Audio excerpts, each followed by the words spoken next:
morning, good afternoon, good evening, wherever you are watching us from. This is Wounded Beauty, and my name is Eunice Indangase.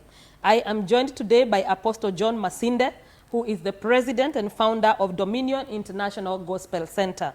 He is a mentor, a motivational speaker, and a preacher of the gospel of Jesus Christ. He is married to Maureen Masinde, and together they are blessed with 2 children. Karibu Apostle in our studios today. Asante, asante sana. Are you comfortable in Swahili, English, or you're going to mix it up? Both. Luya, Kikuyu, Swahili, Portuguese. Even Portuguese. For Portuguese speakers today, you're lucky.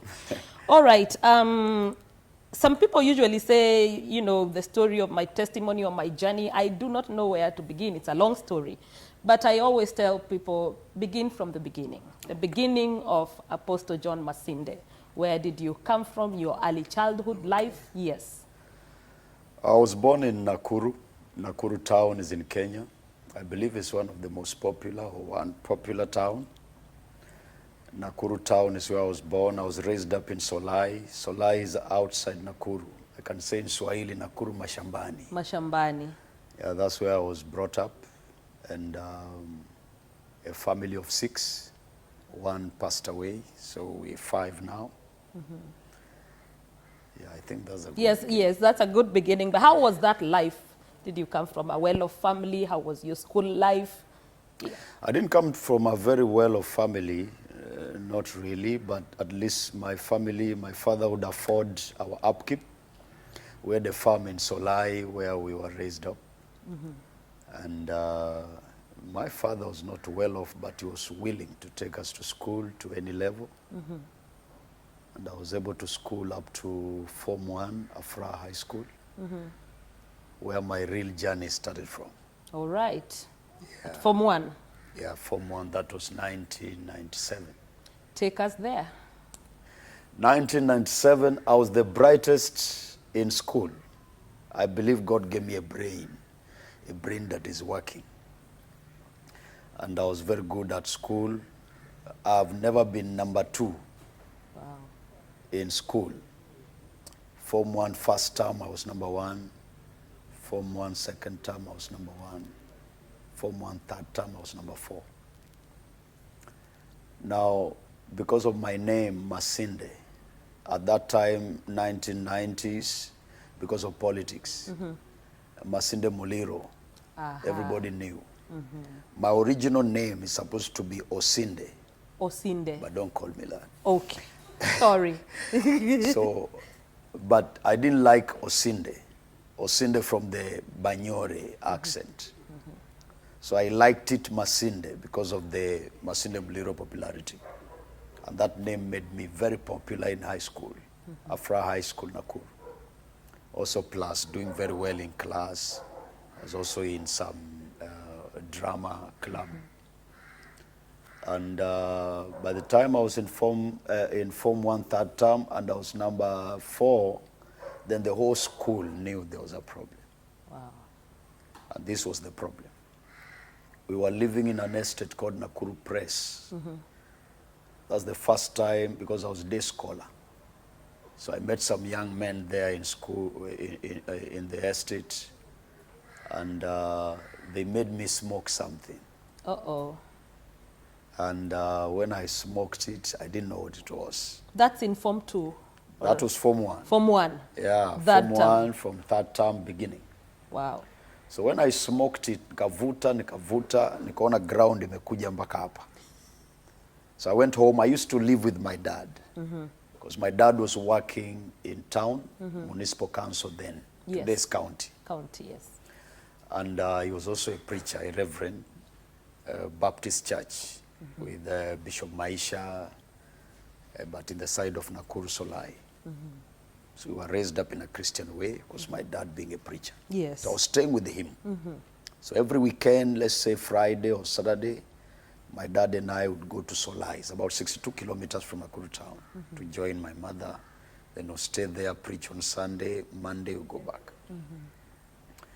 So my life took a bad turn from that time. I smoked that bangi, and I didn't know. Wow. See, peer pressure, mm-hmm. when it comes, a lot of young people never know it is peer pressure. It comes as friendship. And it comes at a time when someone needs company. And it's so exciting. You want to do new discoveries. So I went home and I cooked a very big ugali. And nikaikula peke yangu yote. Bila mboga? So bila mboga. Unajua mtu akivuta bangi. Bangi hufanya mtu either ucheke ama uwe serious ama ukule. Unakula ugali, unasahau mboga. Mpaka ukumbusho ambie ukuli mboga. Oh, ndio unageukia mboga. Wow. Unakula mboga tena unakumbushwa ugali. Like that. So my problem started there. I began to drop, began to behave funny. My dad tried to talk to me. He would call my uncles, talk to me and friends. Before I know it, I began to steal from school textbooks.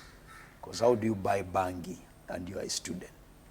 So I used to steal textbooks and sell in the streets of Nakuru.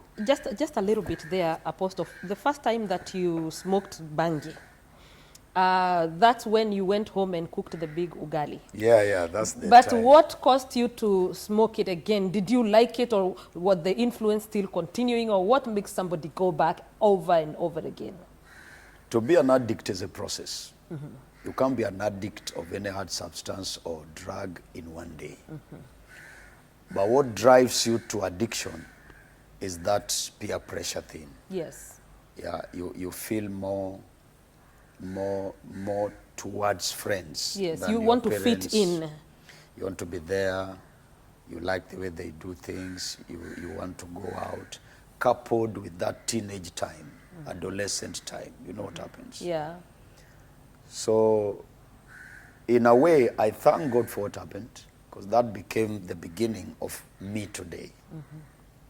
I wonder how I could have been if I went to school, went to university, maybe became something. My parents didn't want it, just like any other parent, that you go to school to be a hope of your mother in future, to help them maybe. I thank God for that, but I thank God more for that path I took. So from that time, I had to drop out of school because of the things I was doing were not good. I didn't want to go to school anymore. I felt nobody likes me. So I went to stay with my mother. So my father was very angry. One day he came back home, akanipiga bwana. Alipiga mangumi, akanipiga makofi, akachukua miti haikutosha, akachukua radio. Hey. He beat me with the radio ikaisha. So I was bleeding everywhere. I have some alamas of my dad kwa uso and somewhere here. Alikuja akiwa amecharge. Yeah, he was bitter. Yeah. I understand. If I was him, I would have done the same thing. So I fled. I went to stay with my mother. I stayed with my mother for some time, and then my life became worse, because I met some other guys in Solai. One of them is called Soja. Soja was a nickname. Soja knew marijuana more than me. Soja was worse than me. He could steal, he could do bad things. So he became my best friend. So my life became worse. So in Solai, one day, I remember, tulipanda bangi, because we got tunatoa bangi, a place called Banita. Banita, if people from Nakuru know that place, then we would plant it where we were. So my mother never knew what bangi was. So nikamwambia tu hizi ni mboga tu.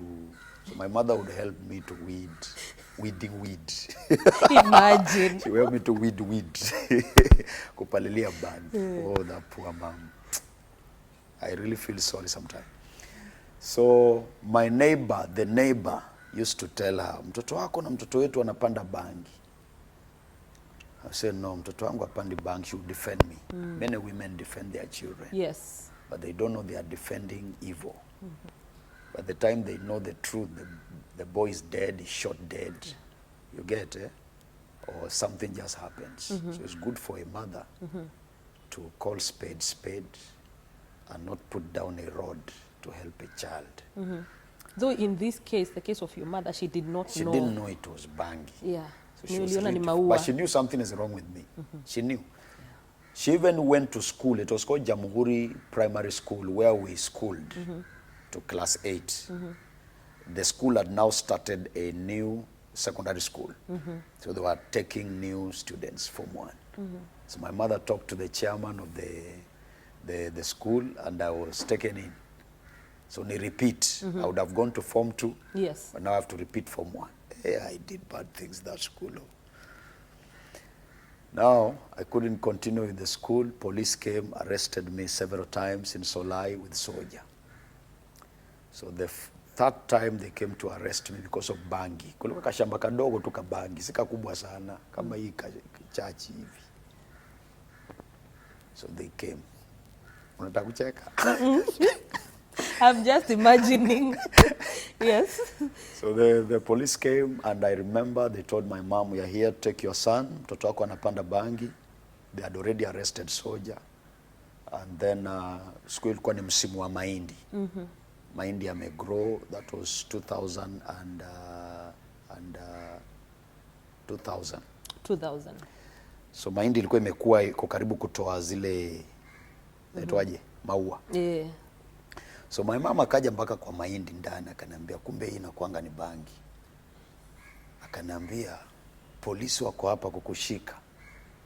Kimbia nisikiage tu ulishikwa, lakini sione na macho. She really cried. Oh. Kasema ni wewe kweli ulitoka kwa hii tumbo. Lakini aangalie huko mahali ana point. Macho yake na kuangalia tu. Polisi wako hapa. Nione ukienda, nisisikie ulishikwa. Nisikie tu ulishikwa, sorry. Nisione na macho. That's when I saw the real mother. She couldn't imagine me being arrested, taken, akiona. She could not stand that tear, that cry. So I fled that time from Solai, nikatoroka to Nakuru. Nakuru to Solai 62 kilometer. Nilitembea kwa moshi ya bangi na maneno ya mamangu. Nikafika Nakuru, Mugu. Nikaenda Kitale. Yeah, I trekked. Wow. Nilifika Nakuru 2 AM usiku. Sasa unajua bangi tu ufanya mtu tu ujasiri ka ujinga. So I lived in Kitale. That's when I met that guy. Nikasoma that book. It's Bob Marley. You can look for it. Bob Marley biography on Rasta movement, talking about Rastafarianism and that religion and what. So I became a Rasta man from my heart. I love the way they do things up till today. There's some philosophies about them that I wish if Christians knew them and they do them better. Talking about the philosophy of commitment to their beliefs. Christians are a bit hypocritical. They are not true, they are not sincere, most of them. Yes. But these guys, the Muslims, Rastafarians, Hindu, they are very dedicated to their religion. That's true. So Kitale, I could not stay for long. I came back to Nakuru. By that time, my mother and my family was not very well. My younger sister had passed away. And I could not stay in Nakuru, so I came to Nairobi. And then I came to Mombasa. Generally, in summary, the towns I lived between the time I dropped out of school to Mombasa, there were about 11 towns in Kenya. Wow. You know, a Rasta have one philosophy, or rather a motto. They say, Jah lives, Rasta never die. It simply means they have a unity. They call it solidarity. As long as you're a Rasta, you can live in any ghetto, you can freely move and make friends. Christians are not like that. No. You have to call, you have to beg. Rastas are not like that. So when I came to Mombasa, I came with a train. Wacha leo kuna SGR. Ile ya train kitambo. yenye ukishashuka leo after the next 4 months, ni kama bado uko ndani ya train. The sound, ikiwa ndani ya bridge, ikipita ndani ya valley, iko tu masikio. Nilifika Mombasa 2001, November 14th. Nilikuwa na only 40 bob kwa mfuko. The first street nilienda ni Biashara Street hapo Mombasa. I met a guy called Njuguna. Njuguna was also from Nakuru. I met him there. People are calling him Nati. He had rastas. So Njuguna took me to Bombolulu, and then the following day, very early in the morning, he took me to Kongoya Market. And they told me, Johnny ni aje, hapa ndo watu nabangaizia. So he introduced me to some people there. that Bangaiza. You know Bangaiza in Mombasa is you just hustle. Yeah, I to think hustle. Bangaiza is hustle. Yes, yeah. Yeah, so we were Bangaizering there, hustling. Na kazi ya kuhustle there ilikuwa ni kushukisha makabeji, sukuma na viazi. Kutoka kwa lori. So my main place, I think I have those pictures in my phone. You can go through my Facebook, Yes. John Masinde. Yes. You see my pictures nikiwa Kongowea kwa soko, Yes. nikibeba mizigo. Yes. So nikawa mchukuzi sokoni Kongowea. Nilibeba mizigo mpaka hii bega yangu hapa ilikuwa kama kisigino ya mguu yenye javaa kiatu. 5 years. For 5 years you did that. Unajua ukivuta bangi afu uchanganye na shisha, gunia ya viazi unainua ni kama umeinua kamfuko kajwala. And those guys just die like that because they carry too much without knowing and they eat poorly. So nikaa kwa hiyo soko, nikifanya hiyo kazi, I was homeless. Nikawa nalala nje ya hiyo soko. Nje ya hiyo soko Tukongowea tu hapo nje hapo. Sangine polisi wanakuja wanatupiga, wanatufukuza, sangine tunatupa kwa lori. Nakuja naachiliwa kesho yake. So one guy who helped me nikibeba mizigo Kongowea by the beginning of 2000 and the end of 2001 December was called Musa. Musa was coming from Bungoma. I don't think Musa is alive today. Because when I met Musa, Musa was already like Teja. The Teja you see, you know. Yes. What's Teja in English? Teja. Teja is what? It's Teja. is a drug addict. Yes. That is extreme. Yeah, drugs ishamwaribu already. In Mombasa, you know who Teja is. So Musa took me. He's a lawyer from Bungoma, but he has lived in Mombasa for many years. He had an auntie of his that was at Bakarani pale. So he took me to that place. The auntie never trusted him because he was a thief. He could steal anything. So he could not allow Musa to enter the house. So Musa used to live on top of that house. Till today, that house is there. Whoa. At Bakarani. Yes. There's a white house there, Bakarani stage tu hapo kuna nyumba ya white.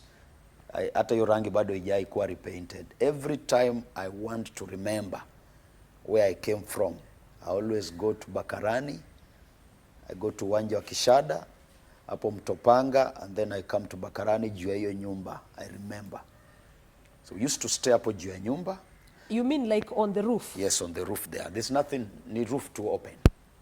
We used to stay there, mvua ikinyesha tunaenda kwa stairs. You know, roof kuna stairs sasa. Unaingia kwa stairs, after mvua we come back. And then in the evening hours, we'd go to Uwanja wa Kishada. That place iko mpaka today. You can go and check Uwanja wa Kishada. All manner of drugs are there. All manner. I saw many things in that place. Matembe, you just unameza tu. Kuna heroin, cocaines, shisha. Wacha hii shisha ya kuvuta hii mtu anawasha na gas afu una smoke. Kuna shisha nyingine waxi. Unaichanganya na sigara ama unachanganya na bangi. Ukishachanganya unasokota alafu unavuta. It's a very dangerous drug. So I used to do that. In short, my life became like an animal. I don't believe if there's anybody today who says salvation is instant, deliverance is a process. That's not true. That's very funny, in fact. It's an insult to God. God cannot save you instantly and deliver you in a process. That's not God. God delivers instantly. Mimi nilikuwa delivered completely. Today nikiambia mtu mimi nilivuta madawa, they don't believe. From that time, unavuta pale kwa Uwanja wa Kishada, unaenda Kongowea kubeba mizigo. What we were paid was 10 bob, 5 bob, kubebea mtu gunia kutoka hapa stage ya Kabeji mpaka pale lights, ama mpaka stage ya Msikitini. You know Msikitini stage? Yes. That distance. One day nilibeba kreti za tomato 2. From pale kwa tomato mpaka stage ya Msikitini. Stage ya Msikitini pale. Nilibeba nikavunjika mbavu hapa. It was 25th Christmas Day 2001. You have no one to call. Those days in Kenya hapa, phone ya mkono hii ilikuwa haijaruhusiwa kuingia. Other places ilikuwa lakini not here. So watu walikuwa nenda kwa telecom booth. So you can't access your people. The last I saw my dad, I think, was 1997. the last I saw my mom also. So between that time to 2001, nobody knew where I am. Wow. Most of them thought me nilikufaga kitambo because Yes, there's no because there was no communication, yes. And then the kind of life I was living, so nobody bothered about me. In fact, I'm surprised when they see me that after all those issues, I'm the one who made it.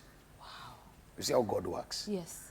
And I think I can trace my life to the commitment of my dad as a preacher. He was not wealthy. The means of transport while he was preaching and church planting in Solai and Majani Mingi, Majitamu, Maram, those places was a bicycle. Imagine. Bike yake ya kwanza ilikuwa Black Mamba. Bike ya pili was Atlas.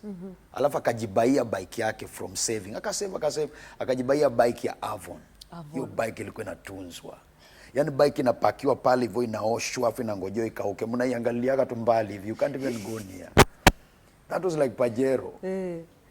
So every early Sunday morning, my dad would tell me tunaenda kuhubiri Majani Mingi. So he could carry me kwa carrier.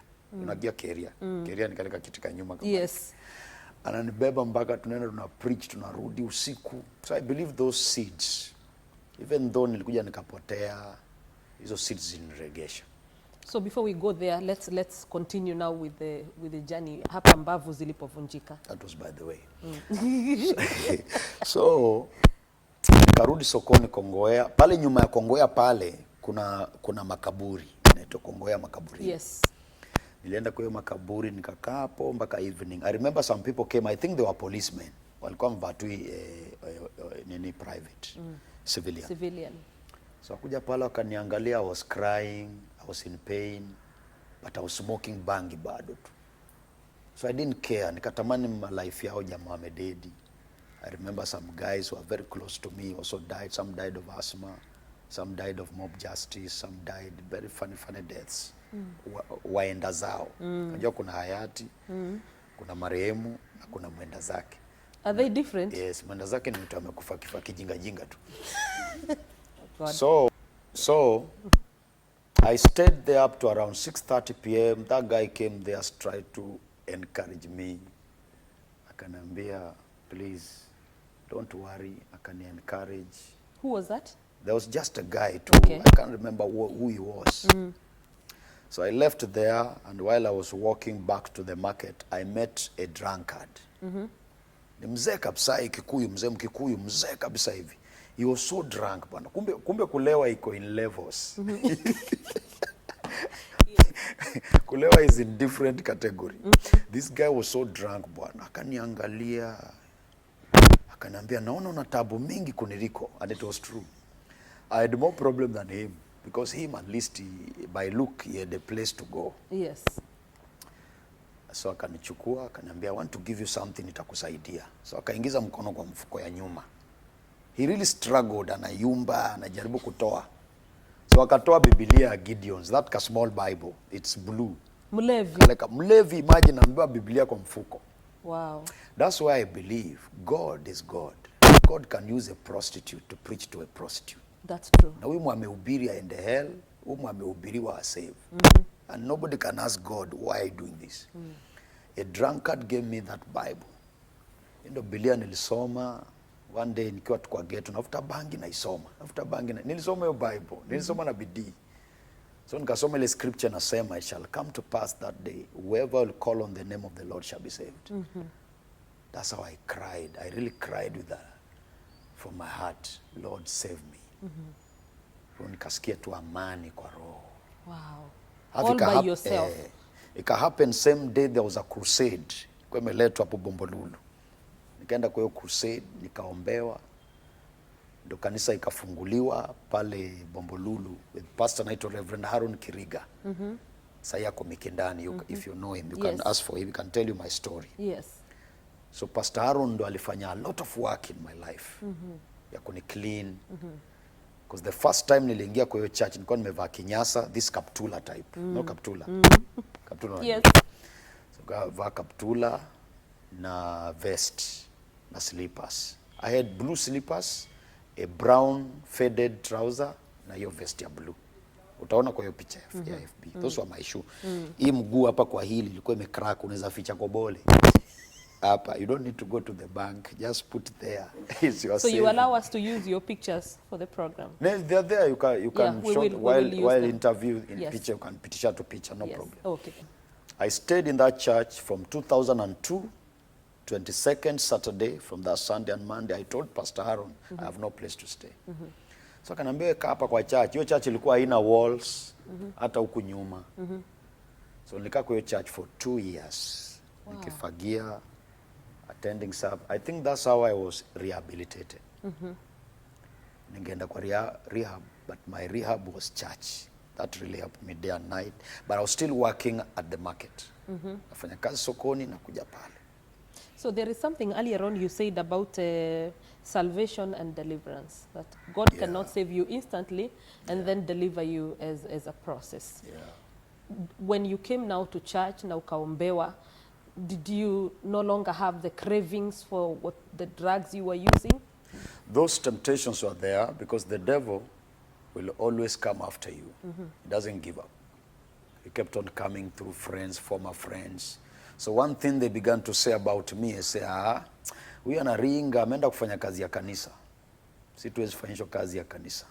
And then another thing they said, Ukristo gani hii unaachana na marafiki zako. I used to feel guilty yenyewe kweli kama hii ni Ukristo.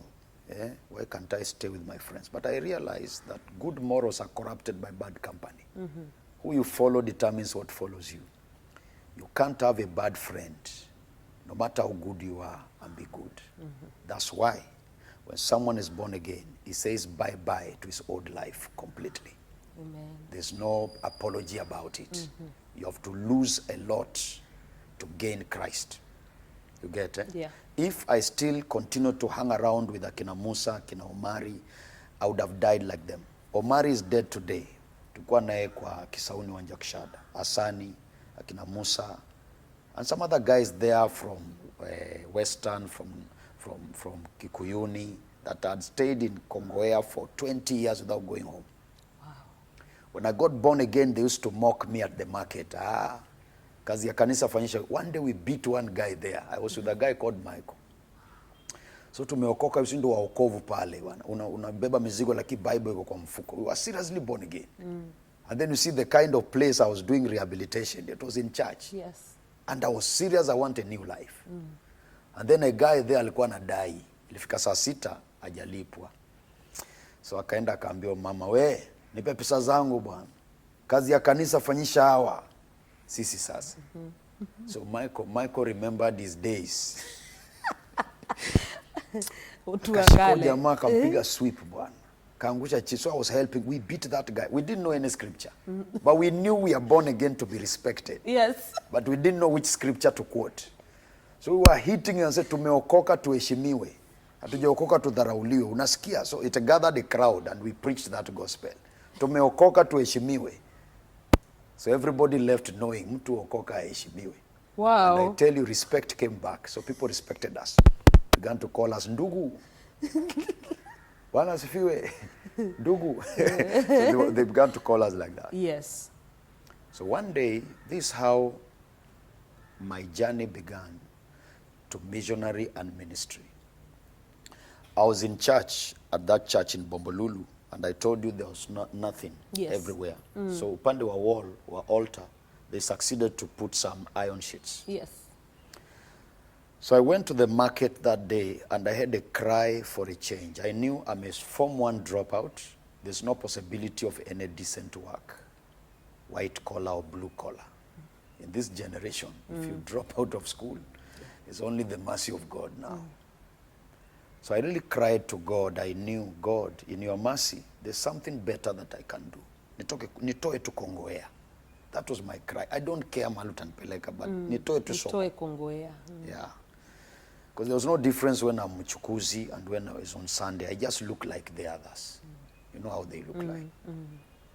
So this is what I did. I said I'm going to fast. So from Monday to Saturday, mi sikula kitu. Sikushika hata shilingi ile pesa nilikusanya. Nikibebea mtu 10 bob naweka, 20 bob naweka, 50 naweka. In a good day 100. like that, nika save, because this time now I'm not doing bangi and madawa. Na skuli chapati choma. Those were our food, chapati choma. So, nika save, by Saturday I had 350. Nilienda nikanunua curtains za blue kwa mtumba. The 350. Zikaekwa kwa church. Ziliekwa hazikutoshea mpaka mwisho, lakini at least ziliekwa. Yes. Ika beautify ibada ya Sunday. Wow. Nikaona tena kuna kitu kingine kumbe kanaekako pale juu. I went and worked again. Nikatafuta kwa mtumba nikapata. Nikaleta ya maroon. I will send you the picture also work. That's where Pastor Aaron told me, piga magoti hapa. You will be a great man. Wow. He didn't know, I believe, but I know something came upon him. He prayed for me, and that's how my life began. Akanipenda tu. Akanipeleka Winners Chapel. Every Tuesday and every Thursday I used to go to Winners Mombasa just to attend the service. Nika join Winners Workers, workers service. Nika train. Then when WOF became Word of Faith Bible Institute, 2005, Yes. nikalipiwa na pastor naito Isaac Favor. Ana church pale Mtwapa, alikuwaga Winners. He's called Pastor Isaac Favor. Yeye ndo alilipia Bible School WOFB, nikasoma course 1, nikasoma course 2 ya leadership, nikasoma diploma. Wow. So by the end of that diploma, nikawa ordained as missionary. Wow. So the first church we planted with the pastor called Pastor Chris Nawate was in Portrees. Then tukapanda in another church in Magongo. And then from there now my missionary work began. Nikapanda kanisa nyingine. My life by that time was now good. Yes. I would look a human being. Yes. Not like formerly I was looking like an animal. Yes. This time hata ungeniongelesha, ungenisalimia. So that's how I began to preach the gospel. I knew who I am. I discovered my purpose in God. Na nikaenda home. So I met my father and my mother for the first time since 1997. You can count how many years. Yes. Then all my sisters came, my brothers, kuniona too. Yes. I was They just thought you had died. And this time I was looking different. I was born again. You see, I was no longer mabangi. So I told them my story. I'm now born again. I live in Mombasa, even though I'm not the way I want, but I'm okay. I'm better than how I used to be. So from that time, kanisa ikaendelea in Mikindani, and then a door opened through Jennifer Mugendi, the singer from Tanzania. She took me to Dar es Salaam, kwa Bishop of Assemblies of God. That bishop took me. I stayed with him, kept on preaching up till today. Yeye ndo aliniandikia barua. I went with that letter to Brazil through Bishop Chris Nawate. Wow, that's how you became a missionary in Yeah, Brazil. in Yes. Brazil. That's how the Brazilian door opened through Pastor Chris Nawate. He sent me a letter of invitation. Then Bishop of Assemblies of God gave me a recommendation letter. Then some other friends also helped me, kapata visa. I went. But prior to that, I was still doing missionary work here in Kenya, Tanzania, Uganda, Ethiopia, South Africa, and Nigeria. Wow. So then the last mission work I did was South America. You will Yes. see the pictures. How long were you in South America? South America, I was there for 6 months. 6 months I was there from different state to another. I preached for Assemblies of God and Baptist churches, and Yes. also their conventions. They do conventions every year, December and January. That's the convention I was in. Yeah, so I really thank God from that time up till today. Yes. I'm married, I have children. I'm doing good. Yes. God has blessed me. The I'm Lord is planting good. churches, pastoring churches. Yes. I'm a blessing to people. I've written a book. I wrote this Oh, first yes, book. you are an author. I was going to say about that, yes. This book came 2016, December. I went to preach at a convention at a city called São Luís in Brazil. The president of the convention told me, now you need to speak, show me your book. So I told him I have no book. He said, why? Write something. So I went to speak in that convention. And then after the convention, I began to write this book. Nos pasos de Abrao and nos pasos de Jesus. It means in the footsteps of Abraham and the footsteps of Jesus Christ. The main theme of this book is to understand the main reasons why God lifted these greatest people in the Bible. So what made them? That's the meaning of this book. Yes. So this book was published in a city called Belém, where there's headquarters of the Assemblies of God. It was published in Portuguese language. And then when I came back to Kenya in 2017, it was published in English and then published in the Amazon online book. So you can buy it in Amazon. Yeah, it's in Amazon, Yes. and also you can get it from me. How much is it? The Portuguese book, The one English book. English book, yes. English is 600 shillings. 600 shillings. Sell it at 600 only as a blessing. You can also order through us. I've written other books yet to be published, like The Power of Books, Understanding Your Lifetime, and The Need for Revival. They're yet to be published as soon as Corona is over. Yes. God has also helped me. I'm a televangelist. I work with KTN, Command Your Morning, every week, midweek, Monday to Friday. And also I work with Equity Bank Wings to Fly program, Mombasa.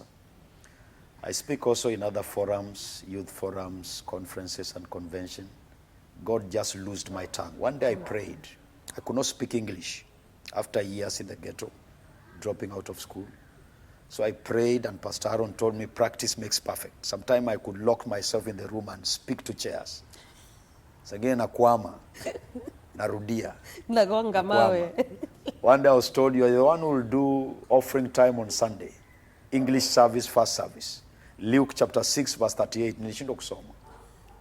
So ilibidi nitafutiwe Biblia ya good news because it is easy. Simple English, yes. English. So nikakaa nayo mpaka one day nikaitupa, nikatafuta King James version because I wanted to speak. So what really helped me, I made a decision to have choice elders. Most young people don't go far because all their friends are the same age group, the same mates. You can't go far like that. You need to combine your team of friends with choice elders, people older than you, to mentor you, to correct you, to advise you, because they have been on the road that you're taking. They know the pitfalls, they know the places that are not good, they can advise. So those are the people that I made friends in ministry, in banking sector, in journalism. Then I had that desire to learn, to research. It was 2018 when I was at Methodist at Tononoka in Mombasa. I was the speaker at the Wings to Fly program, and the managers were there of Equity Bank. And that's when I shared my testimony for the first time. Wow. The Holy Ghost said to me, share your testimony. Don't speak, just say who you are and how you covet their place. Kama ungekuwa shule leo, ungesoma. Ni mnalipiwa bure na benki. So nikashare tu testimony yangu, ndo manager wakajua kumbe mimi niliachia shule form 1. Otherwise they would not, have known. Yes. So wakaniweka kwa program, wakaniambia wewe utaenda kusoma. Wakanilipia Makupa Boys nimfanye form 4. Wow. Wakalipa. So I was busy 2018, singeweza. I was planting churches. And then 2019 wakalipa tena. Hii 2020 tena. So nikamwambia this 2020 nitasoma form 4. Lakini coronavirus came. Sikuweza. So next year I'll do my form 4. Yes. Wananilipia plus uniform, viatu. So tukikutana tao nimevaa uniform ya Makupa Boys. Usicheke. Oh, okay. Tutakuja visiting. Soma form 4. Kuna visiting day huko, I think. Yeah, so that's my life. That's my simple testimony in brief. Yes. Of what God can do to anybody else. Your testimony is very, very inspiring, and it's also empowering. I would like you to address people in different levels. First of all, young people who are finding themselves doing things because of peer pressure, and finding themselves taking a direction that they wouldn't take had they not been accompanied by the people that accompany them. Then I would also like you to address parents who are at the verge of giving up because of their children, maybe the dreams they had for their children are not being fulfilled, and that frustrates parents a lot, especially when children begin to get at the teenage period. At the moment, Apostle, we're having a lot of issues with parents, and we're even talking about mental well-being, because parents are under pressure, under stress, especially now that the children are not in school. They have to stay with them, something that they were not used to. And they're beginning to discover behaviors and things that they never knew about their children. Yeah. So I would like you to address such people. Then finally, I would like you to address servants of God, pastors, bishops, apostles, who probably feel limited in one way or another. At the point where you are a young servant of God, I can say that, but you have been able to achieve a lot. There are people who have dreams of ever writing even a small book, but they haven't. They're still waiting for something to happen, or maybe to hear the voice of God. Please address those people as we come to the close of the program. Thank you very much for that. It's very important, especially the generation we live in today. Let me begin by letting all these three groups, the children, the teens, and the youths, the parents, the guardians, men of God, understand that we are not living in Bible times. This is very, very important. We serve a God of time and season. These are end times. In 2 Timothy 3:1, he says, "This know also, that in the last days dangerous times shall come." So we are living in the last of days. These are not days of Abraham. These are not the days of Jesus Christ. These are not the days of Paul the Apostle and days of Micah, days of Shadrach. These are very different times. That's why the things you see happening today did not happen during the days of the Bible. You can see in the news, you can read in the news, you can see what's happening, very scary things. The virus, the diseases, the mistakes, the hostility we see today was not there in the days of the Bible. Socially, family-wise, and otherwise, was not there. So the teens and the youths, my only advice for you is that make the most of your lifetime. You are one and only life. You have no spare part. You have no spare life. You're not a Toyota vehicle that when you are broken, you can be repaired. God is merciful, God is gracious, but his mercies can never take you back to the days you are 18, to the days of your youth. I will never be a toddler, no matter who prophesies over me. No one can prophesy me to the days I was a toddler and I suck my mom's matiti. That day came, that time is over. I may never live except by a miracle to sit in a classroom and listen to a teacher. It will never happen again that my mother would be calling me to tell me that tomorrow I'll send you money for exercise book. That time came. That time went. That day my mother alishika tumbo yake akalia in 1997. Ni wewe kweli utoa kwa hii tumbo? She used to tell me, John, soma. Utatutoa kwa huu maskini. Soma siku moja utatusaidia. That means the reason why any parent pays for his children's school fees and everything, he has hope that he's sowing a seed. Siku moja akichoka kimaisha, mtoto wake atamsaidia. So please maximize your lifetime. A time is coming, you shall be old. If you think you're beautiful, you have a good figure, I would like you to know that that's the worst deception of today's generation. Every single second of your life, you are decaying. They say time is money. That's not true. That's a statement of fools. You cannot compare money with time. You can lose money, any amount, you can recover it as long as you are alive and you have hands. But any single time and moment and second of your life that is lost is never recovered. So you can't compare money and time. That's why every wise man understands that time is of more value than money. We live in a generation today where young people are craving for money and things at the expense of time. So they end up wasting their time.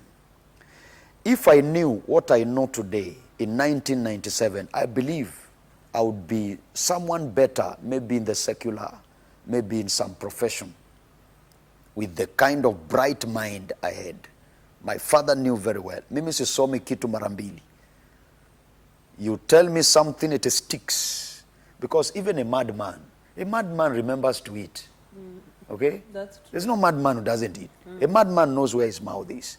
You can't forget what you ate yesterday. Kuuliza tu mtu ulikula nini jana. He doesn't think to answer. He will tell you nikula mchicha na mchele. So you can't forget what you read. Make the most of your time. Very, very soon, any show you see passing in your village and street, that's where you're going. Any old man you see, go to the ferry. Unaona nimevuruta mizigo hiyo ferry. Pale mahali unaona mikokoteni inakuja kwa ferry pale. I respect those people because I was there. Mi ushuka chini na chat now. Why? I was there. Nilisukuma mkokoteni na viazi na makabeji from Kongowea mpaka Likoni hapo juu for only 50 shillings. Na hiyo 50 inaenda chapati choma, inaenda kuvuta madawa uwanja wa Kishada Kisauni. I tell you today, it's a shame and it's a pity to see an old man of 60 years anasukuma mkokoteni. You should not laugh. You should learn. Life is not about laughing at someone, it's about learning. What made that man get there? God is faithful. You can't be in this world as an accident. You cannot be in this world to waste your life. That's not God. God gives everybody equal opportunity. I tell you today, opportunities to learn, opportunities to make it, opportunities to fall into favors. Unaangukia tu kitu tu. But what these most people you see that wasted their life and are living in regrets because their life is over, is they wasted those opportunities. And most of them, when they see a young man, they wish they were in your shoe. They can't remember. Let every young man take full responsibility. It is also foolishness for you to think that it is a responsibility 100% of parents, of the government, to help you become something. That's foolishness. Let young people take full responsibility of their life, except you are a little child. Ikiwa ni mtoto bado hujajua left and right, you're still a baby. Sawa. Lakini umefika level ya kujua good and evil, left and right, take full responsibility of your life. Be a captain of your own ship. Let your parent play her role, take responsibility, be disciplined. We live in a very dangerous generation. A generation that celebrates evil. A generation that craves for things. A generation that is greedy. A generation that loves leisure and pleasure. If you are so disciplined enough, you can escape the evils of the hour. These are not days of Abraham. These are deadly times. That's why you see young girls of 10 years are pregnant. In Kakamega alone, within 1 month, we had almost 20-something pregnancies. What is that's madness? Na ukiangalia hizo mimba ni za ujinga. Ni mimba ya mtu wa bodaboda. Ni mimba ya mtu wa kuchimba choo. Ni mimba ya mtoto mwenzake. You see such kind of thing. Mtoto wa 10 years alimpregnant mtoto wa 13 years. In our time, mtoto anazaliwa after 1 month, 3 months, macho hata ijaanza kuona, wamama wanakuja kutia moyo huyu mama mwambia hata mtoto wangu alikaakaa. But today katoto kanazaliwa before you know it kanaona, kanashika hata pesa kanakuamilia. Umeona hiyo? Yes. Mtoto amezaliwa hivi ukimnyang'anya pesa analia. Na ni kitodla kilizaliwa last week. That's the generation we live in. Yes. You get me? A generation of knowledge, and then technology has helped the baby. I may grow, I may do many things. Let me tell you today from an education perspective. I've spoken to universities, I tell them. The biggest university, best universities in the world are 10. Harvard being one of them. You cannot be a student there if you are found with a phone. You want to be a student there, number one condition, you must never be found with a phone. A phone, let me tell you, I wish I had one here. What's a phone? Okay, let me hold yours. This tablet, iPhone, Android phone. This is the latest demon in town. Any teen, any young man who is in school, who aspires to be great, I tell you today from experience, this thing should be very far away from you. The one who invented these things, okay, check history. Inventors were phones and tablets and what. They invented for one purpose only. The purpose of accessing details in an easier way. The biggest problem with African teens and African children, they use this thing for chatting. Unapata sa mtoto wa 13 years already anajua porn, anajua pornography. They check their phones and see. Just take their phones, go to Chrome. You see very funny things. Who bought the phone for them? The parents. That's why I'm now coming to the parent place. You owe your children responsibility of praying for them, teaching them the word of God, standing in the gap for them, feeding them, doing your best for them. But you should never make these mistakes. Mistake number one of mothers. I thank God for you. You're a single parent. You're married. But the worst thing, you destroy your baby very fast. Mtoto wa miaka 13. Unamnunulia iDroid, unamnunulia iPhone, unampea ati ni birthday yake. Pata kitoto kimeharibika bwana. In our days, your mom will just give you a look. She won't say anything. She will give you a look when visitors are there. You will just fade away. You will disappear. Yes. But today, kitoto kimekalia TV. Wageni wameingia pale. Mtoto amekalia TV namna hii. Ameshika remote zote kwa mkono namna hii tu anacheza. Mtoto ana participate mpaka kwa conversation ya mgeni na mzazi. And the mother is there. Then you see we come to a place where what was lawless in the Bible is now lawful. You get me? I was in Brazil. You can't preach against homosexuality. Homosexuals are in church. Wameketi pale. Wana ma earphone. Jamaa amejichange kabisa. Looks like a woman. He has even better things on a woman than the real woman. Through science. Hata usipochunga unaweza fikiria ni dem. Mpaka aongee unasikia beza. They are there. What was lawless in the Bible and lawful has been made law.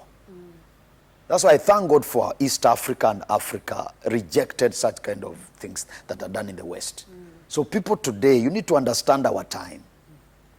All these pregnancies we see is out of control of parents. It began a long time ago. Look at our parliament in government.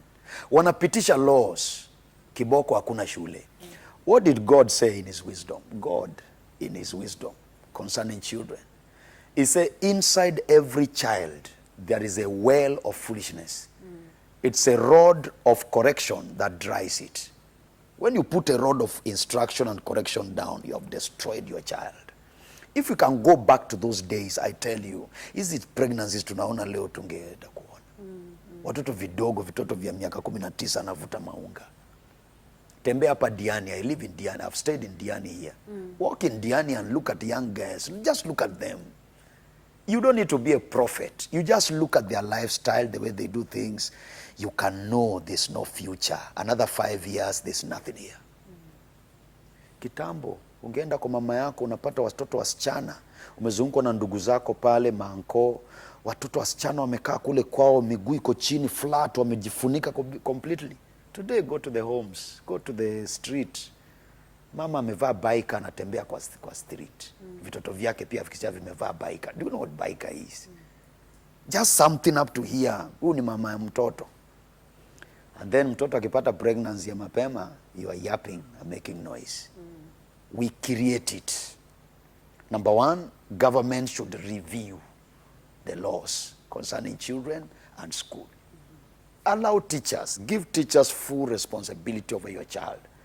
Babangu, ningerudi nyumbani mapema nimwambia teacher amenifukuza kwa sababu hii. My dad will look at me and say, okay, weka bagi yako pale.